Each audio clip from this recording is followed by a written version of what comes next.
reactor naman at isasalang, mga reactor. Mga Kalingap, unti-unti po ay atin silang makikilala. Mga reactor, reactionist ng Team Kalingap.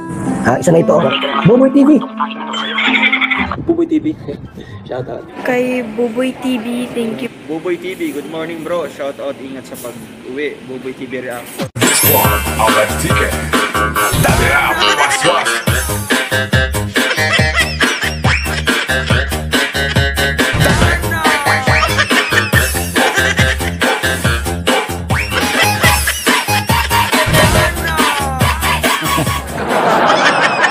So yun mga best friend, napraning na si Buboy TV. Ayun, lumabas na ang kanyang pangalawang anyo. So yun mga best friend, no? May magandang balita ba? Totoo ba ito mga best friend? Magandang balita ba ito mga best friend para sa mga solid fans ng Edrica? So yun mga best friend, no? At ito, nakita natin na sobrang saya nila ngayon at napansin ko ito at sa mga paramdam na salita ni Kalingap Pinsan Edu. So yun mga best friend, no? At yun, makita nyo naman sa thumbnail mga best friend kung ano ang title natin. Ayun ang re-reaction natin mga best friend. At ito ba ay sinyalis na ng season 2?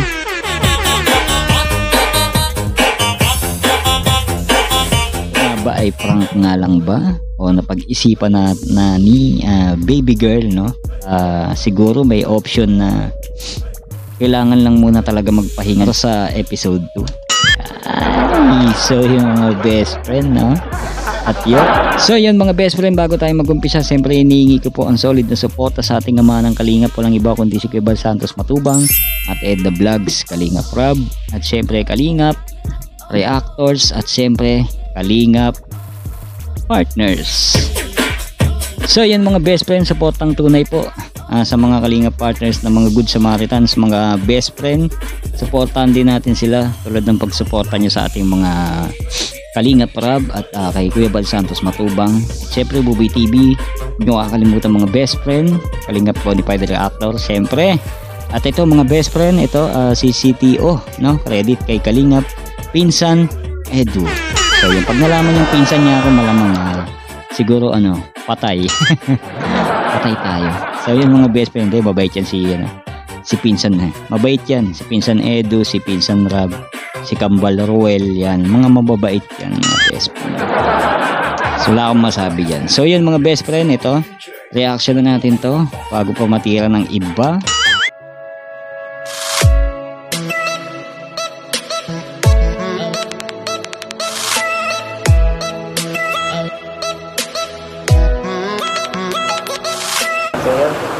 Shout out po.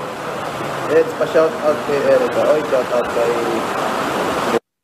So yun mga best friend, ito nag-live si Kalingap Edu kahapon mga best friend. At yun nga medyo may nabanggit siya dito mga best friend. At nakita niyo naman sa comment na nakapag message si David, no? Si Kuya David Vlogs dun sa kanyang live.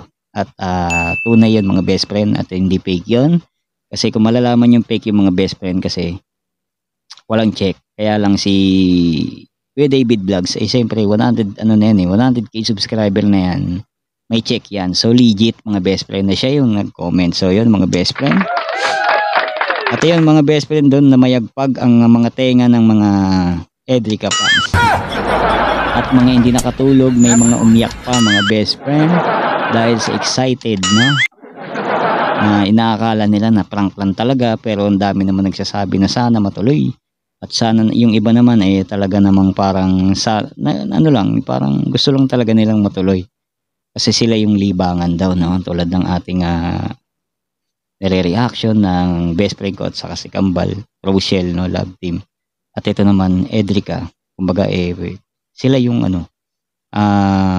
dyan natatanggal yung lungkot, no, ng mga OFW natin, ng mga senior, dahil sa kanila nagkakaroon sila ng kaligayahan kahit wala yung mga pamilya nila sa kanila. So yun, tuloy natin mga best friend. Erica, shout out, nanonood naman, nagparamdam ka. Yan, hindi ko ba? Shout out Erica, Kung nandiyan ka man, magparamdam ka. Big word yun mga best friend. Big word. So yun, tuloy pa natin ha. Shout out po sa lahat. Paging Chris, thank you po. Wala daw pasok si Erica. Tawagin niyo po kung gusto niyang pumasok. Uy. So yun, no? Miss na siguro ni Edu si Erica. Miss niya na siguro kasi tignan nyo, di ba? Walang pasok si Erica ngayon. So, sinabi ni Edu, tawagin nyo kung wala siyang pasok ngayon. So, yun, Okay lang naman eh. Wala naman ano tayo dito. Wala tayong... Ate Cecil, Perito, kaibigan pa rin natin si Erica dito saan natin. Walang ano, hindi siya ibang tao sa atin. No? Paramdam Yun. ka. Oo. Kasi Yun. ano Yun naman pala eh. Ayun naman pala eh. Ang tanong, kaibigan lang pala. Kaibigan lang ba talaga? So, ayan ha. O, Edu pinsan ha. Lahi natin, di ba? Harap na magsalita. So, yun. Tuloy natin. still big pa yun. Oo. Walang. Hindi naman masama Yun, yung pag... Isa, pinsan, si Kalingap Dan, mga best friend. Pinsan din namin yan. Di ba? Gagwapo, di ba? Mga best friend. Hayaan nyo na. Magdi-December na, magpapasko na. Hayaan nyo na kami maging pogi. Nagsipilo ka ha? Ilaw na ipin mo! Okay na. ang pagalit na hindi pa naman ano talaga. At sinabi ko, kung gusto niyang bumalik, welcome na welcome pa rin siya. Bukas po ang pintuan. Bukas pa rin ang Kalingap. Yes. Ayun naman pala mga best friend eh. Kumbaga, may authorization na hindi naman siya pinagbabawalan na hindi na bumalik, no? Kasi once na bumalik siya, talagang open na open ang Kalingap, mga best friend, para sa kanya. So si Erica lang ang hinihintay ng lahat.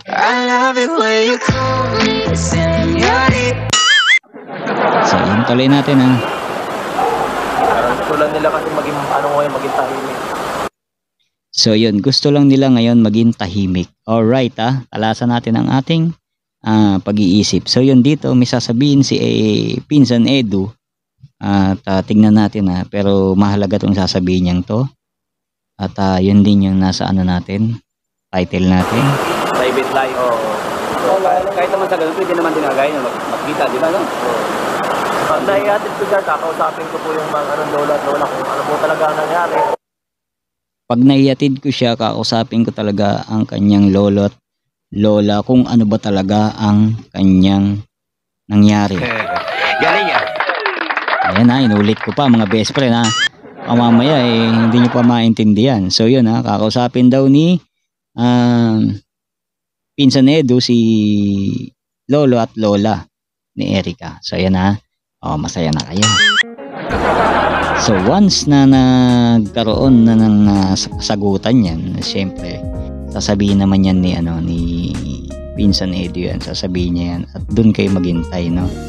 Aba, so yan, baka mamaya isang labas lang, isang biglang ano na lang yan, biglang pasabog na lang. Abangan ang susunod na kabanata. Alright, sabihin season 2 na yung mga best. So yan, tuloy natin na. Para at least karon na lang din yun. Wala ng video, di ba? Walang camera. Pwede naman yun. So yan mga best friend, hanggang doon lang po ang ating video reaction. Napakaikli lang nun mga best friend. At yun nga, itatry ni Edu na kausapin pag nahatid daw niya si Erica. So yun ha, tatry lang naman niya kausapin at baka makausap niya ng maayos at makuha niya yung panig at pamilya. Ay, pamilya, ano ba yung sabi ko?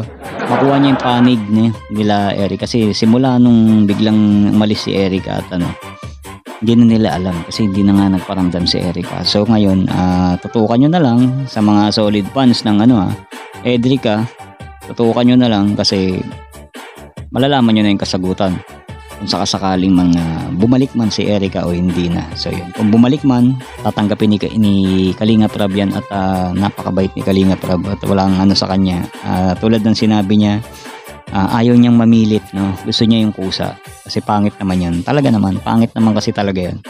Kaya mas maganda talaga kusang bumabalik, no? Kasi pag kusa, ibig sabihin nun, gusto niya na. Pag pinilit mo kasi yan, pwedeng sabihin na pwedeng sabihin ng mga tao na o kaya sa kanya na napipilitan lang siya. So pangit din kalalabasan. So mas maganda nun mga best friend, kusang bumalik. So yun na, hindi pipilitin, kusang bumalik. So antabayanan na lang natin kay pinsan ni Edo yan kung anong mangyayari, no? Pero kung magkataon kung matuloy man season 2, di happy tayong lahat, ba? Mga best friend. Happy din ang mga solid fans ng Edrica. So yun mga best friend, hanggang dito na lang po ang ating video reaction. Ayun, kita-kits po tayo sa susunod nating reaction mga best friend. Supportan po natin ng mga charity, no? Mga Good Samaritans, Kalingap Partners, Kalingap Reactors, at siyempre supportan din natin ng mga beneficiary ni Kalingap Rab. At siyempre Kalingap Rab, supportan natin at Kuya Bal Santos Matubang. Siyempre Buboy TV, huwag yung kakalimutan mga best friend. At yun mga best friend, supportan tunay. At yun lang, hanggang dito na lang mga best friend. Kita-kits po tayo next video reaction.